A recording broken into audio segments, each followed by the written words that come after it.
On the morning of June 27, 2010, at approximately 6:45 a.m., FBI Special Agent Maria Chen knocked on the door of a two-story colonial house on Trowbridge Street in Cambridge, Massachusetts, carrying an arrest warrant for two people the neighbors knew as Donald Howard Heathfield and Tracy Lee Ann Foley. The house, painted pale yellow with white trim, sat on a quiet residential street lined with mature oak trees, its small front yard bordered by carefully maintained flower beds that suggested the occupants took pride in their property. A silver Honda Accord and a dark blue Subaru Outback were parked in the driveway. The morning was already warm, with temperatures expected to reach the mid-80s by afternoon, and the neighborhood was just beginning to stir with the sounds of people leaving for work and children preparing for summer activities.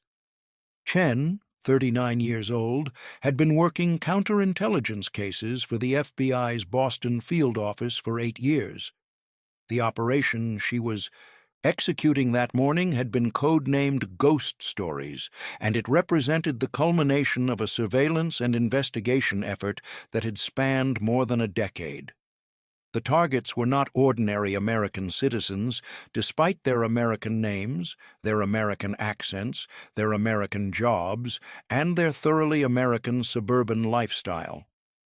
According to the FBI's investigation, Donald Heathfield and Tracy Foley were actually Andrei Bezrukov and Elena Vavilova, Russian intelligence officers who had been living under deep cover in the United States since the mid-1990s, part of a program run by Russia's Foreign Intelligence Service, the SVR, the successor organization to the Soviet KGB's First Chief Directorate.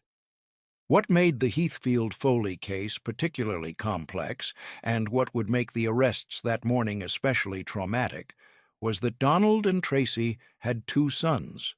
The boys, 20-year-old Timothy and 16-year-old Alexander, were upstairs asleep in their bedrooms when Agent Chen knocked on the door. According to the FBI's assessment, based on years of surveillance and investigation, the boys had no knowledge that their parents were Russian intelligence officers. They believed their parents were exactly who they claimed to be: Canadian-born citizens who had immigrated to the United States, established careers, and raised a family in the comfortable suburbs of Boston. The person who answered the door was Donald Heathfield, or rather, the man who had been living under that identity for approximately 15 years. He was 48 years old, with graying hair and wire-rimmed glasses, wearing a bathrobe over pajamas. According to Agent Chen's report, he appeared calm when she identified herself and presented the arrest warrant, showing neither surprise nor resistance. He asked if he could get dressed before being taken into custody, and he asked about his wife and children. Chen informed him that his wife was also being arrested and that arrangements would be made for the children. Tracy Foley, 45 years old, was in the master bedroom when agents entered the house. According to FBI reports, she also appeared calm, exhibiting what investigators later described as professional composure. Like her husband, she asked about her children before being escorted out of the house in handcuffs. Timothy Heathfield, the older son, was awakened by the sound of voices and footsteps in the house. According to his later accounts, he came out of his bedroom to find FBI agents in the hallway and his parents being led downstairs. His younger brother, Alexander, emerged from his room moments later. An FBI agent informed both boys that their parents were being arrested on charges related to espionage and that arrangements were being made to ensure the boys would be taken care of during their parents' detention. The boys' immediate reaction, according to FBI documentation and later interviews, was confusion and disbelief. They asked what their parents had supposedly done. They insisted there must be a mistake. They demanded to speak with their parents. The agents explained that their parents would have the opportunity to speak with them soon, but that they could not do so at that moment. Timothy asked if he and his brother needed attorneys. The agents explained that the boys themselves were not under investigation or accusation, that they were not being arrested, and that they were free to remain in the house or to go elsewhere, though FBI personnel would need to search the premises as part of the investigation. Before we continue with what happened to Timothy and Alexander and how they discovered the truth about who their parents really were, if you're fascinated by the hidden human cost of intelligence operations and the real stories behind Cold War espionage, make sure to subscribe and turn on notifications. We bring you these documented cases every week, uncovering the truth behind some of history's most consequential secrets. What Timothy and Alexander Heathfield did not know, what they could not have known, was that the people they had called Mom and Dad for their entire lives had been born in the Soviet Union, had been trained by Soviet and later Russian intelligence services, had assumed false identities, and had spent decades living as deep-cover intelligence officers whose primary mission was to gather information useful to the Russian government while maintaining the appearance of being ordinary American residents. The arrest of Donald Heathfield and Tracey Foley was part of a coordinated operation that morning that involved the simultaneous arrest of 8 other individuals at locations in New Jersey, New York, and Virginia. 2 additional suspects were arrested at separate times. All 10 were accused of being illegals, a term used in intelligence circles to describe officers who operate in foreign countries under assumed identities without the protection of diplomatic cover.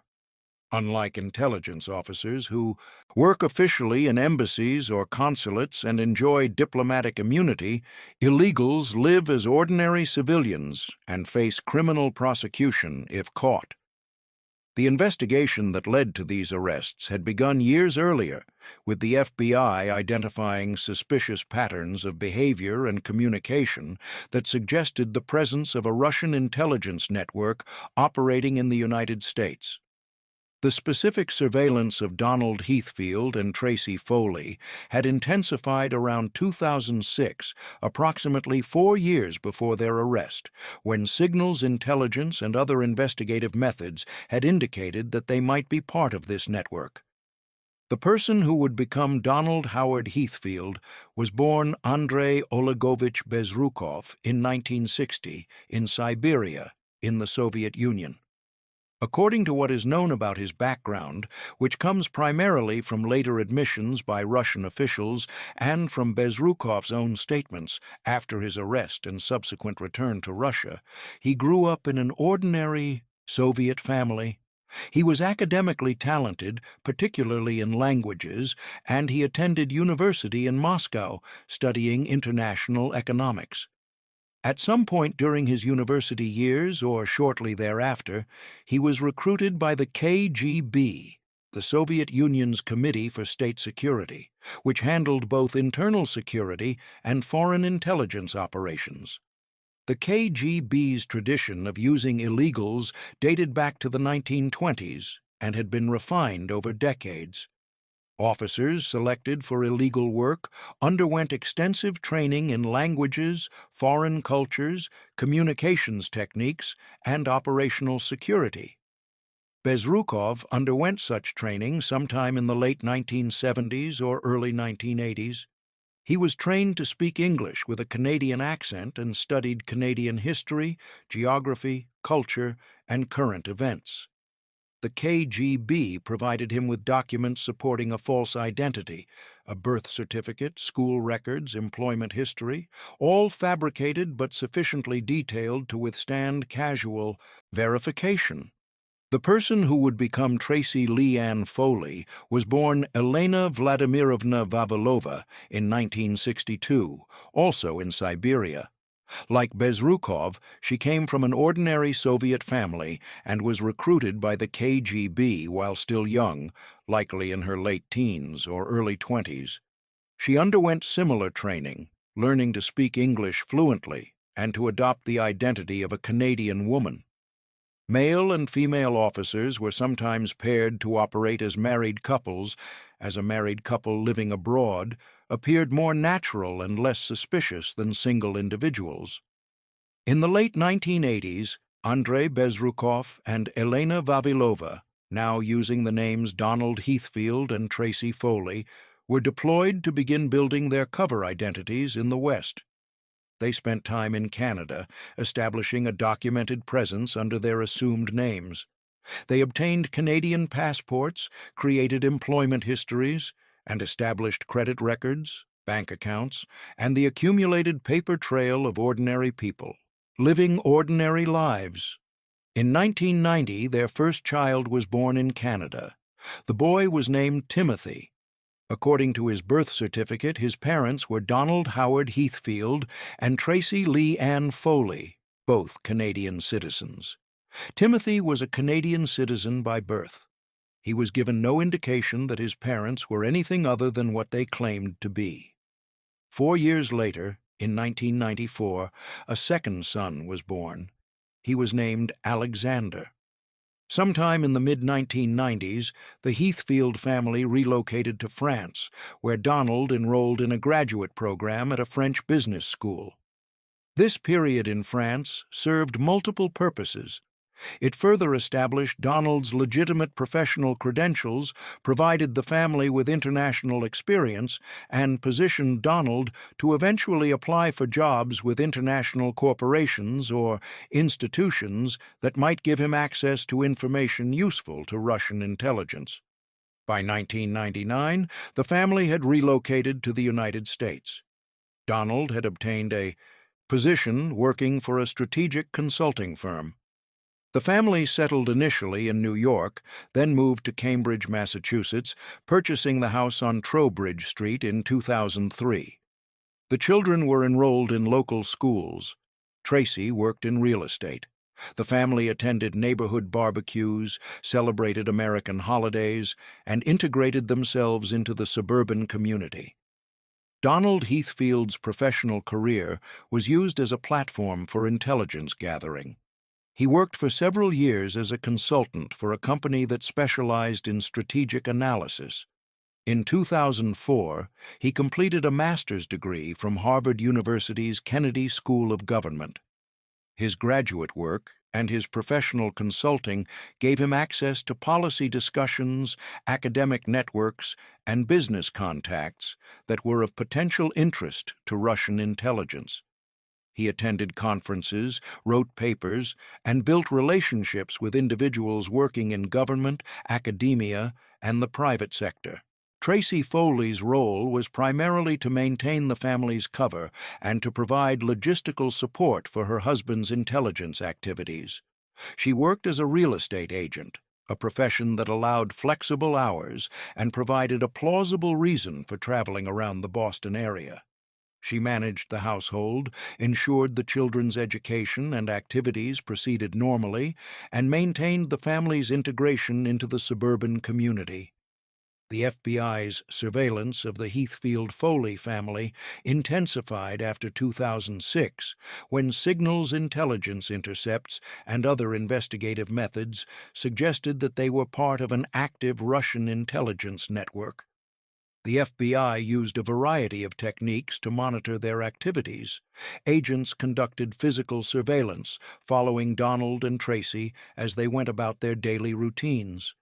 The FBI monitored their communications, including telephone calls and electronic messages.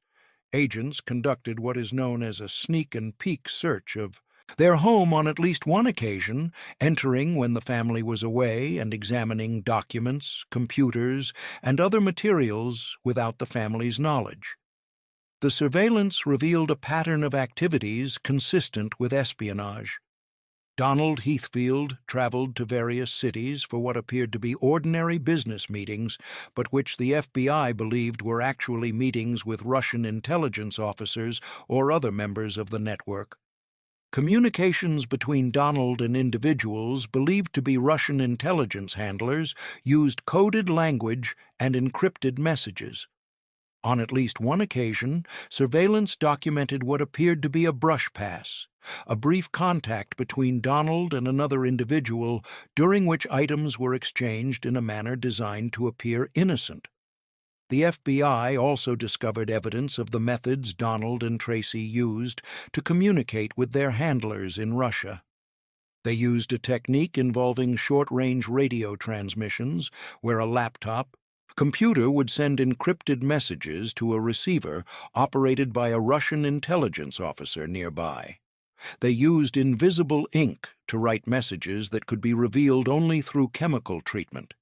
They used steganography, embedding hidden messages in digital photographs that appeared to be ordinary family photos or vacation pictures. Throughout all of this, Timothy and Alexander Heathfield continued their ordinary lives. Timothy graduated from high school in 2008 and enrolled at George Washington University in Washington, D.C., where he studied international relations. Alexander remained at home in Cambridge, attending high school. According to later accounts from neighbors and teachers, both boys were well-liked, academically capable, and showed no signs of unusual behavior. They played sports, attended school events, had friends, and appeared to be typical American teenagers.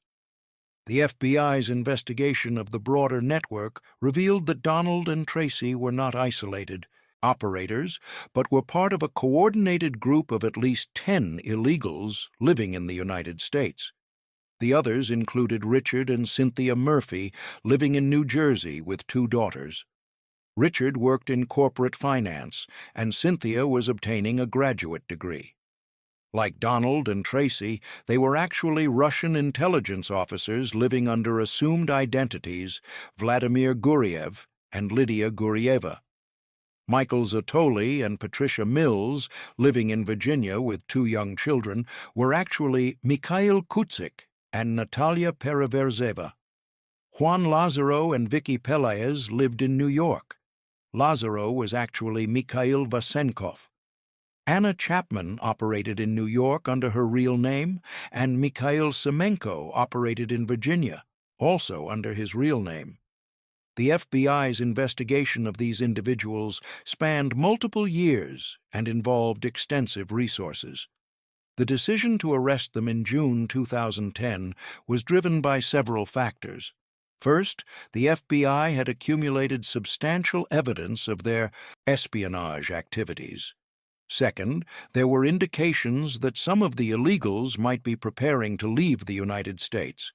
Third, operational security concerns suggested that waiting longer risked the possibility that the network would become aware of the FBI's surveillance and might attempt to flee or destroy evidence. On June 27, 2010, the coordinated arrests took place. Within hours, all 10 individuals were in FBI custody. The arrests made immediate headlines as the revelation that Russian intelligence officers had been living for years as ordinary American suburbanites captured public attention. Media outlets described it as the largest Russian spy ring exposed in the United States since the end of the Cold War.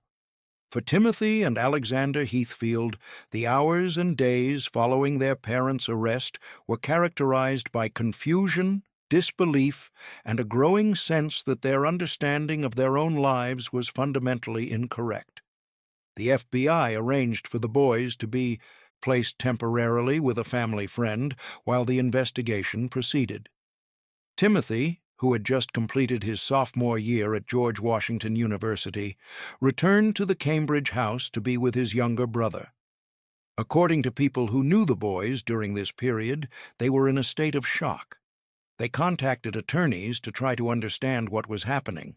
They attempted to visit their parents, but were initially denied access.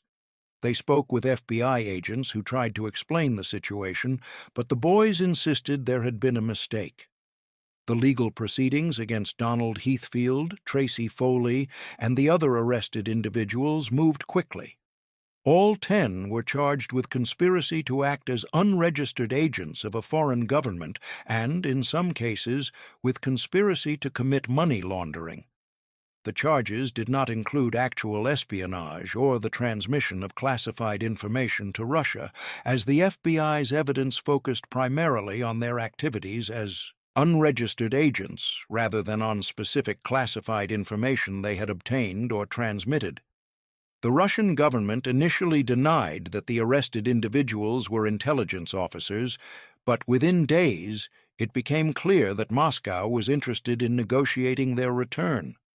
The legal mechanism for this was a prisoner exchange, a practice dating back to the Cold War, where countries would trade captured spies. On July 8, 2010, less than 2 weeks after their arrest, all 10 defendants appeared in federal court and pleaded guilty to conspiracy to act as unregistered agents of a foreign government. The plea agreement included their immediate deportation to Russia. In exchange, Russia agreed to release 4 individuals who had been imprisoned in Russia for alleged espionage on behalf of Western intelligence services. For Timothy and Alexander Heathfield, this sequence of events was bewildering. Within the span of 2 weeks, their parents had been arrested, had pleaded guilty to charges the boys still did not fully understand, and were being deported to Russia. The boys were informed that because their parents were being deported, they could choose to accompany them to Russia or to remain in the United States or Canada. Both boys were legally Canadian citizens by birth, and neither had Russian citizenship. The decision the boys faced was impossible. They loved their parents. They did not want to be separated from them. But they also did not fully understand who their parents actually were or what they had done. The FBI and prosecutors attempted to explain that their parents were Russian intelligence officers who had been living under false identities, but to the boys, this explanation remained abstract and unreal. These were the same parents who had raised them, who had attended their school events, who had taught them to ride bicycles and helped them with homework. Timothy and Alexander decided to accompany their parents to Russia. On July 9th, 2010, they boarded a chartered plane at Stewart International Airport in New York, along with their parents and the other deported individuals. The plane flew to Vienna, Austria, where the prisoner exchange took place on the tarmac, with the Russian deportees being exchanged for the 4 individuals Russia was releasing. From Vienna, the plane continued to Moscow. It was during the flight to Moscow, according to later accounts given by Timothy and Alexander, that their parents began to tell them the truth. Donald and Tracey sat with their sons and explained that their real names were Andrei and Elena. They explained that they had been born in the Soviet Union, that they had been trained as intelligence officers, that they had assumed false identities, and that they had been living in the West under those identities for approximately 20 years.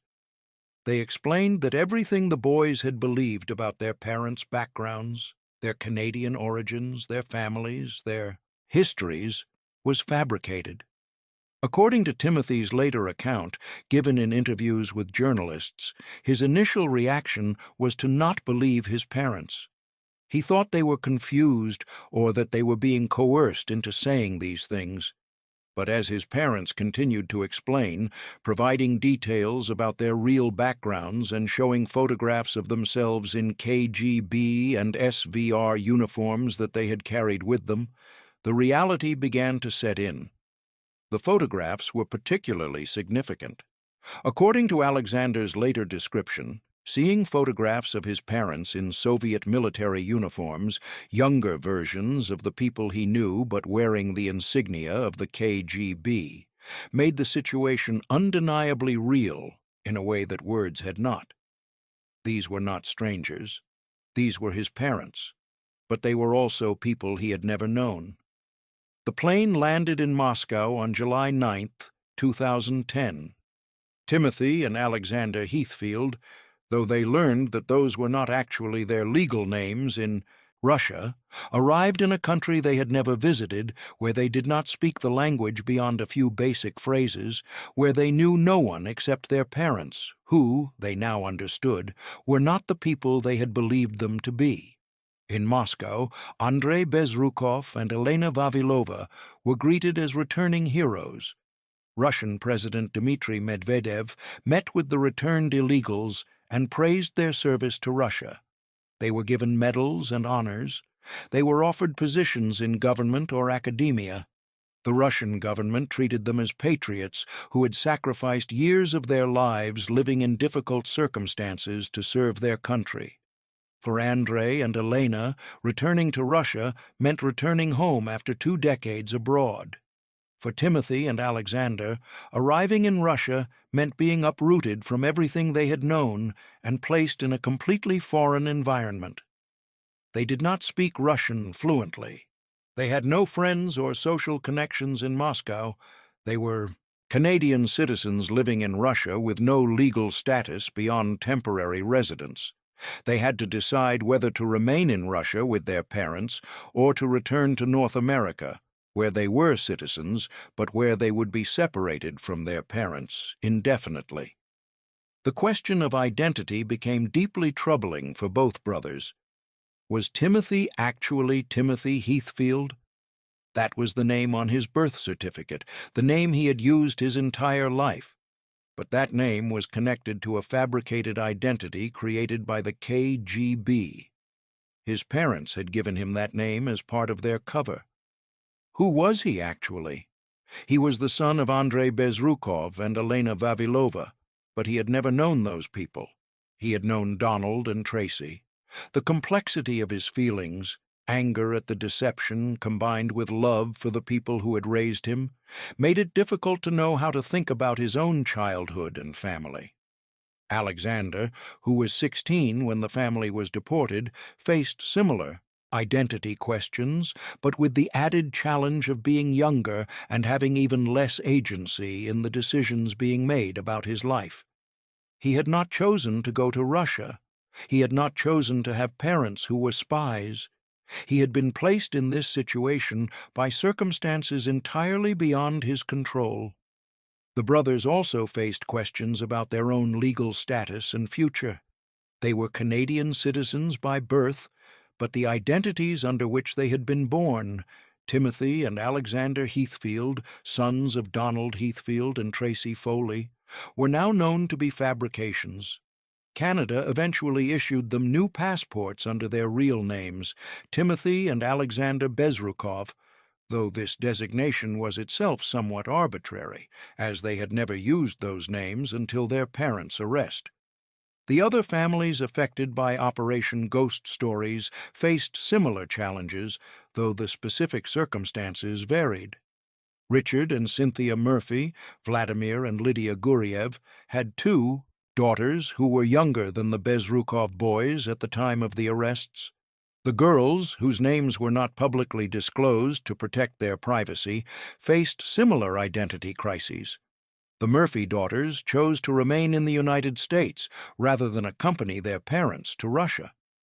According to limited information available about their situation, they were placed with other family members and attempted to continue their education and build lives separate from their parents. The decision to stay meant they were separated from their parents indefinitely, as Vladimir and Lydia were not permitted to return to the United States. In the months and years following their arrival in Moscow, both Bezrukov brothers struggled to adapt. Timothy learned Russian and eventually enrolled in a graduate program in Moscow. According to interviews he gave to journalists, he wrestled with anger and confusion about what his parents had done. He described feeling betrayed, not by Russian intelligence or by the FBI or by the U.S. government, but by his parents, who had built his entire life on a foundation of lies. At the same time, he loved his parents. They had raised him. They had been good parents in many tangible ways, supportive, caring, involved in his education and activities. Alexander's trajectory was similar. He learned Russian, completed his education in Moscow, and tried to build a life in a country that was foreign to him. According to people who knew the brothers during this period, both struggled with depression and a sense of displacement. They had lost their home, their friends, their country, and their understanding of their own identities, all within the span of a few weeks. Their parents, Andrei and Elena, attempted to support their sons through this difficult adjustment, but they faced their own challenges. They had spent 20 years living as Donald and Tracey, speaking English, thinking in Western cultural terms, and maintaining their cover identities so thoroughly that it became, in some sense, who they were. Returning to Russia and resuming their Russian identities after 2 decades was not a simple matter of taking off a disguise. Andrei Bezrukov eventually took a position as a lecturer at an academic institution in Moscow, teaching courses on international relations and strategic analysis.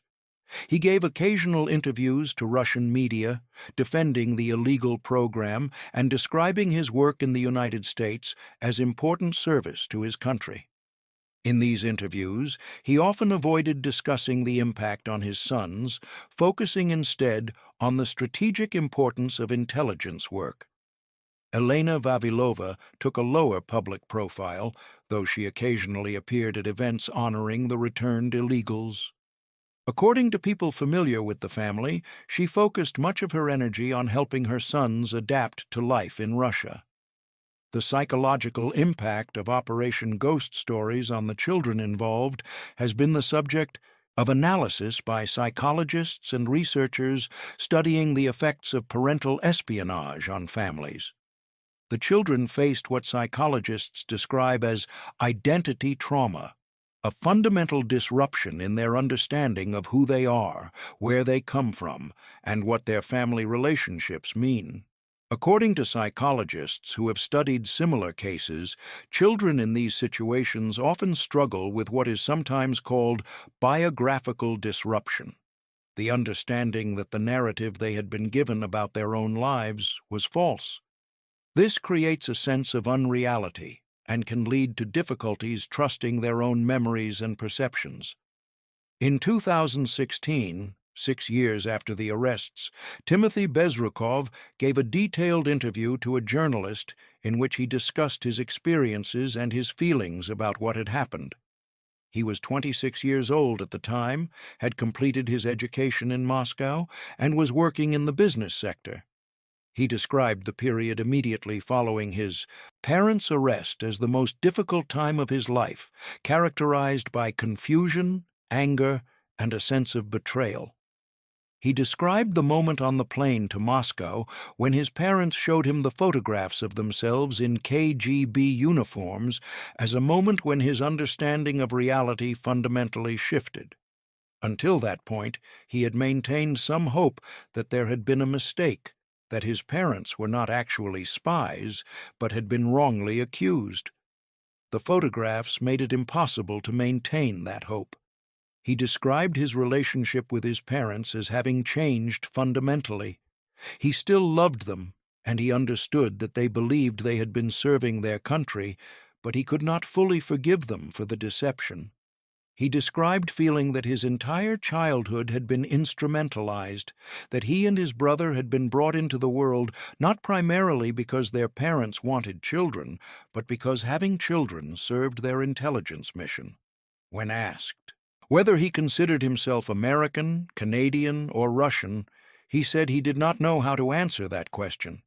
He had been born in Canada, raised in the United States, and was now living in Russia. His cultural identity was American. He thought in English. His cultural references were American. His formative experiences had been in American schools and communities. But he could not return to the United States, and his parents' actions had severed any simple relationship with American identity. He held Canadian citizenship, but had no meaningful connection to Canada. He lived in Russia and had Russian citizenship, but Russia felt foreign to him. The case of the Bezrukov brothers and the other children affected by Operation Ghost Stories raises profound questions about the ethics and consequences of deep-cover intelligence operations that involve families. Intelligence agencies have used family covers for illegals for decades because families provide better camouflage than individuals. A married couple with children appears stable, settled, and trustworthy. Neighbors do not suspect that the couple coaching youth soccer and attending PTA meetings are foreign intelligence officers. But children brought into these situations have no choice and no knowledge of what their lives are being used for. They grow up believing one version of reality only to have that version completely overturned if the operation is exposed.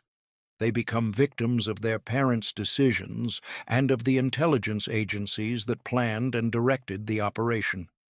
The ethical question this raises is whether intelligence agencies and individual intelligence officers have the right to bring children into the world as components of cover operations, knowing that those children may eventually face severe psychological and practical consequences when the truth is revealed.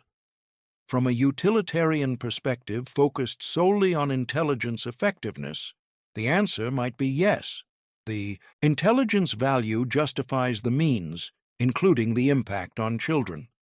From a human rights or child welfare perspective, the answer would likely be no. Children should not be instrumentalized in this way, regardless of the intelligence value. Intelligence agencies operate in ethical gray zones where normal rules about deception, privacy, and harm are suspended in the service of national security objectives. But the involvement of children, who have no agency and no understanding of what they are part of, pushes against even the loose ethical boundaries that govern intelligence work. The intelligence community's use of family covers reveals a calculation that the intelligence value of realistic cover justifies the potential harm to children who are unknowingly part of that cover. This calculation treats children as means to an end rather than as individuals with their own rights and interests. From the perspective of the FBI and U.S. law enforcement, the children were innocent. Victims who had been placed in an impossible situation by their parents' choices. The FBI made efforts to minimize harm to the children during and after the arrests, but the fundamental harm, the destruction of their understanding of their own identities and families, was unavoidable once the parents' true roles were exposed. From the perspective of Andrei Bezrukov and Elena Vavilova, the question of whether they were good parents is complicated. By many conventional measures, they appear to have been caring and attentive parents. They provided for their children's material needs, supported their education, and were involved in their lives. But they also built their children's entire existence on a foundation of lies and placed them in a situation where they would eventually face profound identity trauma and social consequences. Andrei has stated in interviews that he and Elena never wanted to hurt their sons, that they loved them genuinely, and that they had hoped the family would never be exposed. The reality is that Andrei and Elena were both simultaneously. They were genuinely performing parental roles, and they were using those roles as cover for intelligence work. The two aspects cannot be cleanly separated. This complexity is what makes the case so morally troubling. Beyond the ethical questions, the mechanics of how the case concluded also revealed competing interests between the two governments. The prisoner exchange that returned the illegals to Russia was itself revealing.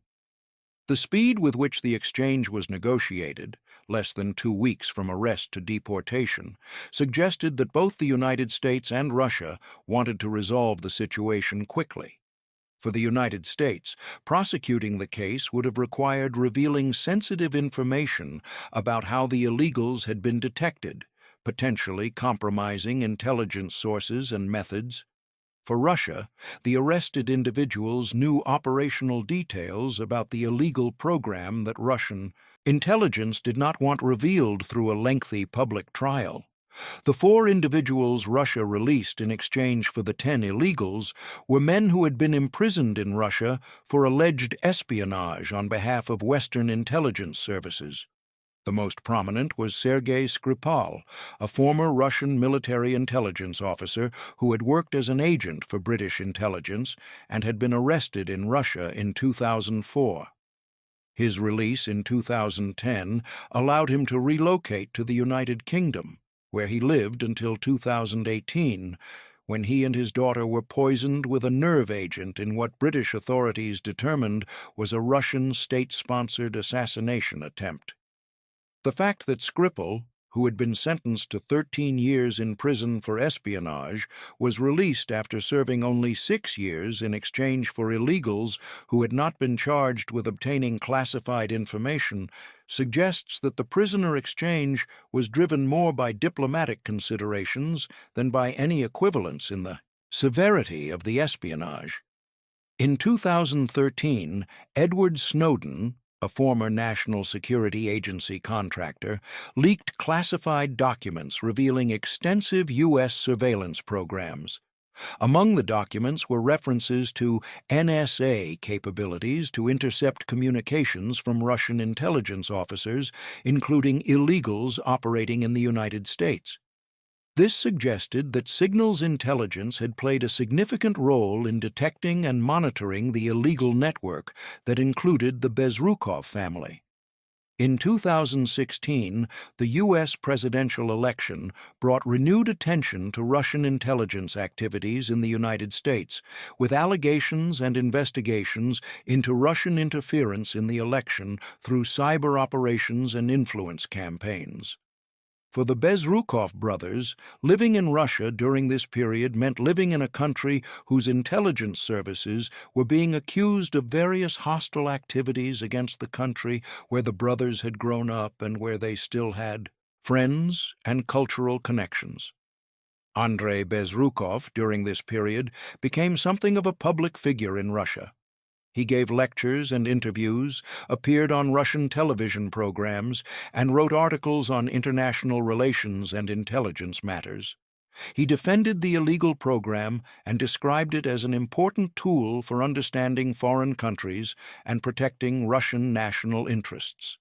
He presented himself as a patriot who had served his country under difficult circumstances. In these public appearances, he rarely discussed his sons or the impact on them, focusing instead on the strategic and operational aspects of intelligence work. Whether this characterization accurately reflected his son's feelings is questionable. Timothy's interviews suggest that his understanding and acceptance of his parents' choices remained limited and conditional.